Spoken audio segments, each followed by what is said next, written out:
மறைந்த மாண்புமிகு முதலமைச்சர் அம்மாவுடன் 33 ஆண்டுகளுக்கும் மேலாக உறுதுணையாக நின்று கண்ணை இமை காப்பது போல் காத்து வந்த சின்னம்மா கோடான கோடி கழக தொண்டர்களின் விருப்பத்தை நிறைவேற்றும் வகையில் மாண்புமிகு அம்மாவின் வழியில் கழகத்தை சிறப்பாக வழிநடத்திட பல்லாயிரக்கணக்கான தொண்டர்களின் எழுச்சி முழக்கத்திற்கிடையே கழகத்தின் பொதுச் செயலாளராக பொறுப்பேற்றுக் கொண்டார்.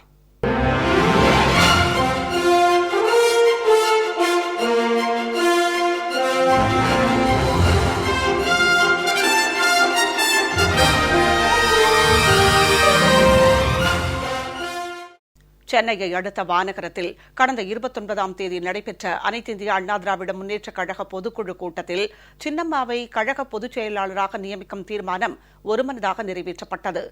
அஇஅதிமுக பொதுக்குழுவின் ஒருமித்த வேண்டுகோள்படி கழக பொதுச் செயலாளர் பொறுப்பை ஏற்க சின்னம்மா இசைவு அளித்தார். இதனைத் தொடர்ந்து நேற்று முன்தினம் சென்னை மெரினா கடற்கரையில் அமைந்துள்ள மறைந்த மாண்புமிகு முதலமைச்சர் அம்மாவின் நினைவிடத்தில் சின்னம்மா மலர் வளையம் வைத்தும் மலர் தூவியும் அஞ்சலி செலுத்தினார். கழக நிறுவனர் புரட்சித் தலைவர் டாக்டர் எம்ஜிஆர் நினைவிடத்திலும் பேரறிஞர் அண்ணா நினைவிடத்திலும் சின்னம்மா மலர் வளையம் வைத்தும் மலர் தூவியும் மரியாதை செலுத்தினார். இதன் தொடர்ச்சியாக கழக பொதுச் செயலாளராக பொறுப்பேற்க சென்னை ராயப்பேட்டை அவ்வை சண்முகம் சாலையில் உள்ள அஇஅதிமுக தலைமைக் கழக அலுவலகத்திற்கு நேற்று வருகை தந்த சின்னம்மாவை வரவேற்பதற்காக பெண்கள் உட்பட பல்லாயிரக்கணக்கான தொண்டர்கள் குவிந்தனர்.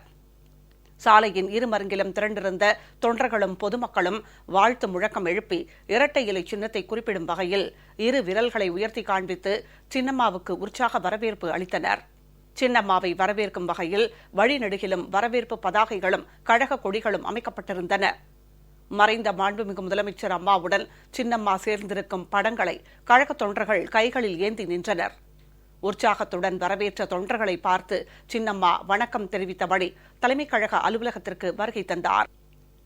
சின்னம்மாவை கழக அவைத் தலைவர் திரு இ. மதுசூதனன், கழக பொருளாளரும் முதலமைச்சருமான திரு ஓ. பன்னீர்செல்வம், நாடாளுமன்ற மக்களவை துணை சபாநாயகர் டாக்டர் மு. தம்பிதுரை, அமைச்சர்கள் திரு திண்டுக்கல் சி. சீனிவாசன், திரு எடப்பாடி கே. பழனிசாமி, திரு பி. தங்கமணி, திரு எஸ். பி. வேலுமணி, கழக செய்தி தொடர்பாளர் திரு சி. பொன்னையன் உள்ளிட்ட கழக நிர்வாகிகள் வரவேற்றனர்.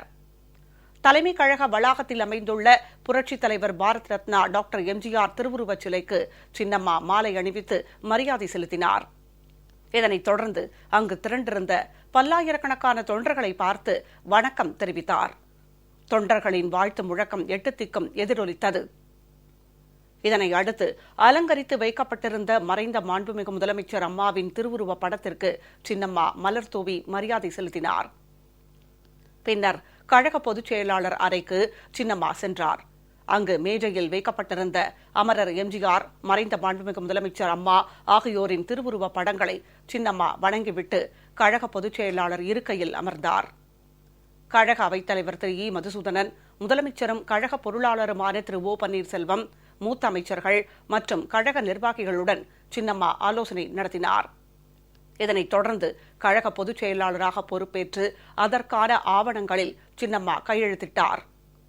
கழக பொதுச் செயலாளராக சின்னம்மா பதவியேற்றதும் தொண்டர்கள் மிகுந்த உற்சாகத்துடன் வாழ்த்து முழக்கமிட்டனர். தொண்டர்களின் வாழ்த்து முழக்கங்களை சின்னம்மா கையசைத்து ஏற்றுக்கொண்டார்.